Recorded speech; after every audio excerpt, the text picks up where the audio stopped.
Halo, welcome back guys, kita jumpa lagi ya. Nah, untuk video kita hari ini kita akan lanjut lagi membahas cabai rawit lokal Salado kita ini ya, yang kita tanam dengan cara semi organik. Sekarang kita sudah sampai di petikan yang ke-6 usia 125 hari.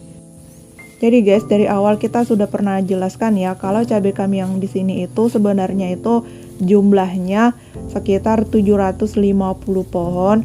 Dan cabai ini tuh terbagi menjadi dua karena selisih tanam sekitar 1 bulan ya. Jadi cabai kami yang di sebelah kiri ini tuh usianya baru sekitar 3 bulan lebih. Belum pernah kita petik ya. Sementara cabai yang selama ini tuh kita petik berada di sebelah sana ya, di sebelah kanan. Itu di sana jumlahnya 350-an pohon. Sementara cabai yang ini, cabai yang berada di sebelah kiri ini tuh jumlahnya kurang lebih 400 pohon. Jadi kalau di total semuanya itu kurang lebih 750 ya. Sebenarnya sudah tidak sampai lagi karena sudah ada beberapa yang mati. Nah, ini adalah tanaman cabai kami yang sekarang sudah masuk ke petikan yang ke-6 ya. Yang jumlahnya itu hanya sekitar 350-an pohon. Jadi beda ya guys, bedanya itu adalah di usia. Ukuran pohon yang di sini tuh jauh lebih kecil, jauh lebih kerdil dibanding cabai yang tadi. Karena di sini itu kita tanam jaraknya terlalu rapat dan juga pemberian pupuknya jauh lebih sedikit, ditambah lagi dengan bedengannya itu kita bikin seadanya ya. Dan ini usianya sudah 4 bulan lebih, seharusnya pupuk susulan yang keempat itu sudah waktunya kita berikan, namun kita tunda dulu karena selama beberapa hari ini tuh hujan ya, setiap sore atau setiap malam itu hujan. Jadi kondisi tanah di sekitar sini itu sangat lembab ya sekarang. Makanya untuk pemberian pupuk susulan yang keempat ini kita tunda dulu. Karena kan yang kita pakai itu adalah pupuk kimia Ponska. Kalau kita tabur di kondisi musim hujan seperti ini tuh sangat berisiko untuk tanaman cabai kita terserang jamur. Khususnya jamur busuk akar yang menyebabkan tanaman cabai kita menjadi layu. Makanya lebih baik kita tunda. Namun resiko yang lain adalah tanaman kita bisa kekurangan nutrisi. Dan sekarang sudah mulai terlihat ya kalau tanaman cabai ini tuh sudah kekurangan unsur hara, terlihat dari warna daun yang agak kekuningan. Kemudian bagaimana cara kami mengatasi tanaman cabai yang terlanjur layu?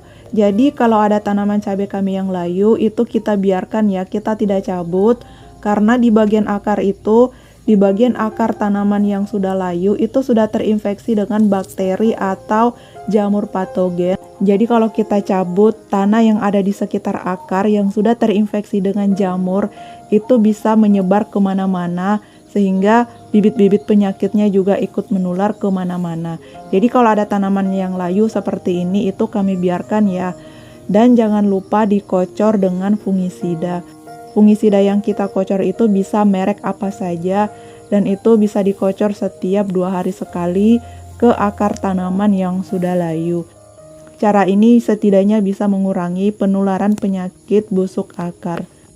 Nah, sekarang saya akan menjelaskan tanaman cabai kami yang ada di sebelah kiri ini yang belum pernah kita petik ya. Jadi tanaman cabai kami yang di sebelah kiri ini figurnya jauh lebih tinggi, lebih rimbun dan lebih subur ya.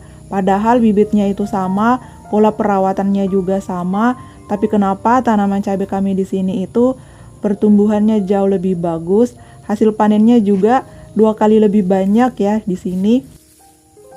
Nah, yang pertama di sini itu bedengannya kita bikin lebih tinggi. Karena di cabai yang tadi yang 8 baris itu banyak teman-teman yang komentar kalau bedengannya itu kecil dan kurang tinggi. Makanya di sini itu bedengannya sengaja kita bikin lebih tinggi. Kita cangkul sampai 2 kali. Jadi tanahnya itu benar-benar gembur. Kemudian pupuk kandang yang kita pakai adalah pupuk kandang yang sudah kering, yang sudah difermentasi. Kemudian setelah bedengannya ini jadi, pupuk kandang kita tabur secara merata dan kita biarkan ya selama 2 minggu di bawah sinar matahari, baru kemudian kita pasang mulsa. Jadi pupuk kandangnya itu benar-benar kering ya. Beda dengan cabai yang 8 baris tadi. Kalau teman-teman masih ingat di episode pertama, pemberian pupuk kandangnya itu kita kocor di lubang tanam ya. Pupuk kandangnya sudah basah, kemudian kita cairkan lagi, kita campur dengan sekam bakar dan kita kocor di lubang tanam.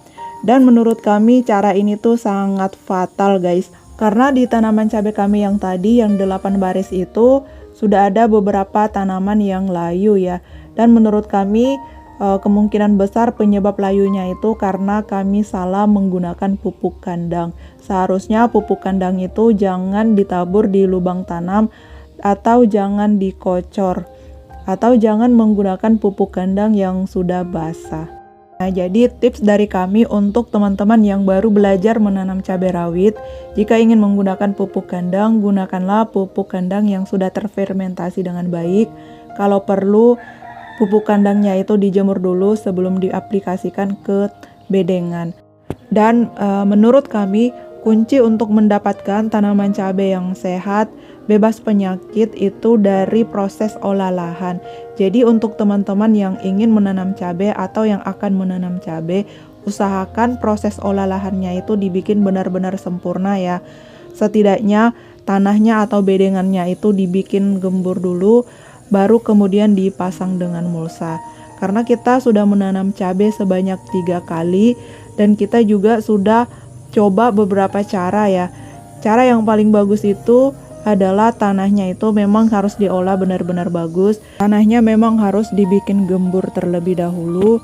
Jadi proses olah lahan ini tuh jangan dianggap sepele karena sangat berpengaruh pada pertumbuhan tanaman cabai kita. Jadi meskipun kita menggunakan pupuk yang sedikit atau menggunakan pupuk subsidi itu, kalau olah tanahnya bagus, maka pertumbuhan tanaman cabai kita juga akan bagus. Jadi kunci tanaman cabai sehat, subur, dan bebas penyakit itu sebenarnya ada di proses olah lahan. Dan untuk tanaman cabai kami yang di sebelah kiri ini, itu jarak tanamnya sekitar 50 cm ya, makanya mereka bisa tumbuh lebih rimbun karena jaraknya memang agak renggang. Kemudian dulu cabai ini tuh kita tidak pangkas ya, makanya ini tuh cabangnya banyak sekali, kita biarkan semuanya tumbuh dan berkembang seperti ini. Nah, ini sekarang kita balik lagi ke tanaman cabai kita yang sedang kita panen ini ya. Sekarang ini kita sudah masuk ke petikan yang ke-6, usia 4 bulan lebih. Dan seperti biasa ya, sebelum kita panen, kita pilih-pilih dulu buah yang kualitasnya bagus, yang matang sempurna untuk kita simpan dan kita jadikan bibit. Jadi setelah kita petik-petik seperti ini, buah kita pisah, kemudian kita keringkan dulu ya sebelum kita ekstrak, sebelum kita pisahkan kulit dengan bijinya.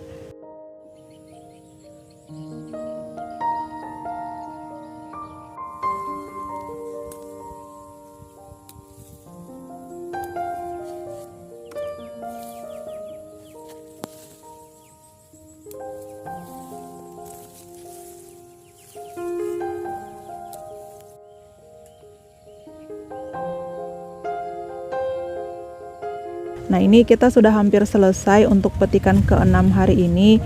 Dan kita itu petik cabenya hanya yang benar-benar merah ya. Yang masih mengkal, yang masih kuning itu kita tinggal, kita tidak petik semuanya. Kenapa? Karena sampai hari ini harga cabai itu masih sangat murah, hanya di sekitar 10.000 atau 12.000 per kilo. Jadi kita petik itu hanya buah yang benar-benar merah. Kita petik cabenya pelan-pelan saja sambil menunggu ada kenaikan harga. Nah, ini kita sudah selesai. Yang kita petik hari ini lumayan banyak ya, meskipun yang kita petik hanya buah yang merah saja. Nah, sampai di rumah kita sudah timbang. Petikan yang ke-6 kali ini kita dapat sekitar 8 kilo. Nah, sampai di sini untuk video kita hari ini. Kita jumpa lagi di video kami yang lain.